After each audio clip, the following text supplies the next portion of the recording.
चांद पर पहुंचे हो तो इतराते हो। जरा सोचो उनको फिर उनका कैसा गुमान होगा जो चांद पर नहीं बल्कि बुर्राक पर बैठते हैं तो चंद लम्हों में चांद को क्रॉस करके कहां जाते, पहले आसमान पर, दूसरे आसमान पर, तीसरे आसमान पर, चौथे आसमान पर, पांचवें और छठे और सातवें आसमान पर, वहां से आके बैते मामूर पर जाते, वहां से आके जहां पर रब्बे जुल जलाल की तजल्ली है वहां पर पहुंचते। पहुंचा है कोई, तुम तो चांद पर पहुंचे हो।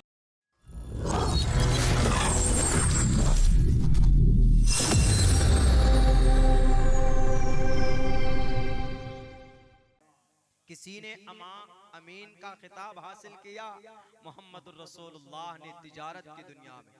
इसीलिए मैं कहता हूं कि लोग अगर कहते हैं कि मोहम्मद इब्न अब्दुल्ला सिर्फ दुनिया दीनी एतबार से सक्सेस है कि इबादत कैसे करना है, बैतुल खला में कैसे जाना है, पड़ोसियों के साथ कैसे रहना है और क्या क्या करना है, ऐसा नहीं। दुनियावी एतबार से आप क्या देखना चाहते, ताजिर बनना चाहते? 20 साल की उम्र में अल्लाह के नबी के बारे में साइब बिन कैस अल मखजूमी से पूछो कि हु वाज मोहम्मद इब्न अब्दुल्ला, वो बताएगा। आपको अगर दोस्त चाहिए, सच्चा दोस्त, पूछो अबू बकर सिद्दीक से, मोहम्मद रसूलुल्लाह का नाम बताएगा। आपको अगर बेहतरीन शौहर चाहिए, पूछो अम्मा आयशा से, खदीजतुल कुबरा से, आपको मोहम्मद रसूलुल्लाह का नाम वो बताएंगे। आपको अगर बेहतरीन कर्नल चाहिए, बेहतरीन सिपह सालार चाहिए, बेहतरीन लड़ाकू और बेहतरीन कमांडर इन चीफ चाहिए, तो ग़ज़वे हुनैन की तारीख उठा करके देख लो। नबी तने तन्हा खड़े होकर कहते अना नबी ला कज़िब अना इब्न अब्दुल मुत्तलिब। आओ, किसी माँ ने दूध पिलाया है, किसी के कलाई में वो ताकत है तो मोहम्मद इब्न अब्दुल्लाह का मुकाबला कर ले।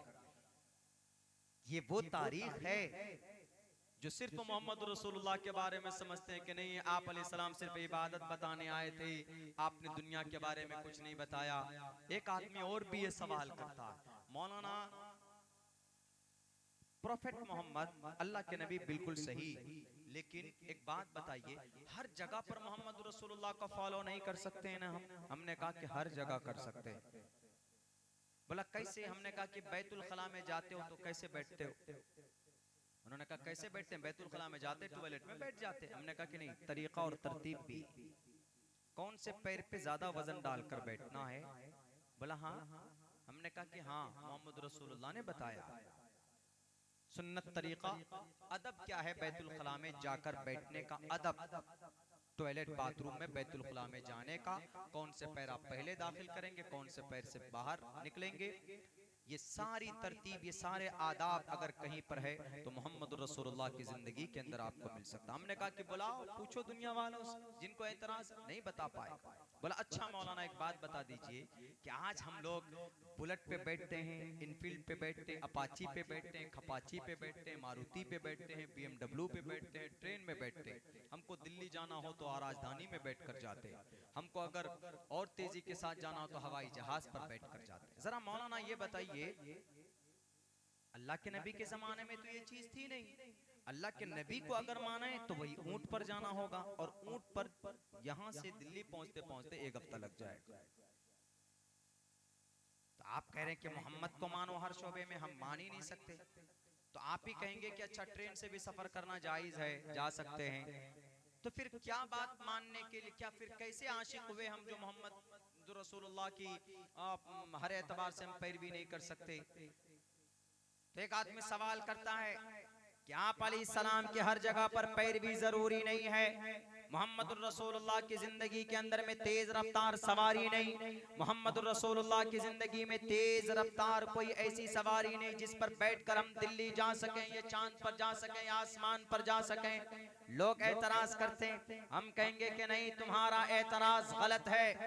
आज अगर ट्रेन में या बुलेट ट्रेन में या हवाई जहाज पर बैठकर जाना गर्व की बात समझते हो और ये कहते हो कि हम तो दुनिया वालों को मान रहे हैं। आप अलैहिस्सलाम की जिंदगी बिल्कुल अधूरी है, इसलिए हम दुनिया को मानना, हमें दुनिया को मानना होगा।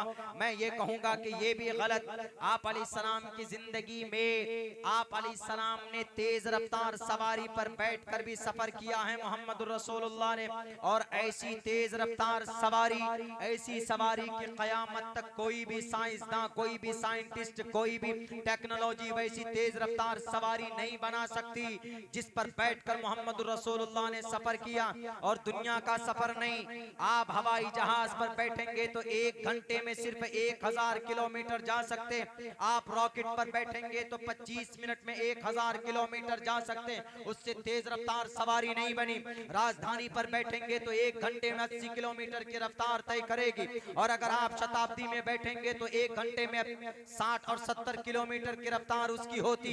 अगर आप बुलेट ट्रेन पर बैठेंगे तो 1 घंटे में 350 किलोमीटर आप जा सकते, लेकिन आप अल्लाह के नबी एक ऐसी तेज रफ्तार सवारी पर बैठे, ये सारे साइंसदान बैठकर सबका दिमाग एक तरफ, सारी तेज रफ्तार सवारी एक तरफ, मोहम्मद रसूलुल्लाह की सवारी एक तरफ। उठाओ, रफ्तार का मुकाबला करना हो तो तुम रफ्तार का मुकाबला करो बुर्राक के जरिए से। बुर्राक की वो रफ्तार थी जिस पर नबी बैठते हैं। उम्मे हानी के घर से आप अलैहिस्सलाम बैतुल मक़दिस जाते, बैतुल मक़दिस में नमाज पढ़ाकर आप अलैहिस्सलाम फिर बुर्राक पर बैठते हैं। आज चांद पर पहुंच गए तो तुम कहते हो कि हम सबसे आगे बढ़ गए क्योंकि हम चांद पर चले गए, हमने रॉकेट ऐसा लॉन्च किया कि हम चांद पर पहुंच गए। Therefore we are success because we have reached at the moon, इसलिए हम कामयाब हैं कि हम चांद पर पहुंच गए। लेकिन दुनिया वालों, चांद पर पहुंचे हो तो इतराते हो, जरा सोचो उनको फिर उनका कैसा गुमान होगा जो चांद पर नहीं बल्कि बुर्राक पर बैठते हैं। तो चंद लम्हों में चांद को क्रॉस करके कहां जाते? पहले आसमान पर, दूसरे आसमान पर, तीसरे आसमान पर, चौथे आसमान पर, 5वें और 6ठे और 7वें आसमान पर, वहां से आके बैते मामूर पर जाते, वहां से आके जहां पर रब्बे जुल जलाल की तजल्ली है वहां पर पहुंचते। पहुंचा है कोई? तुम तो चांद पर पहुंचे हो, पहले आसमान को छू कर आए तुम छू नहीं सकते। कयामत आ सकती है लेकिन कोई माए का लाल पहले आसमान को नहीं छू सकता। हमारे नबी तो पहले आसमान की सैर तफरी करके आए, दूसरे आसमान के दरवाजे से होकर तीसरे आसमान पर पे गए, चौथे, 5वें, 6ठे आसमान पर गए। और कितनी देर में जनाब, आज तुम रॉकेट में चांद पर जाते हो तो तुम्हें 6 महीना लगता है। हमारे नबी ने तो इतनी तेज रफ्तार बुर्राक पर बैठकर सवारी की कि ये जन्नतो जहन्नम पूरे ब्रह्मांड का चंद सेकंडों में, ये पूरी दुनिया का, पूरे ब्रह्मांड को सैरो तफरी करके इस जमीन पर आ जाते हैं। कयामत तक कोई माए का लाल इतनी तेज रफ्तार सवारी नहीं बना सकता जो बुर्राक का मुकाबला कर पाए। है कि नहीं तेज रफ्तार सवारी?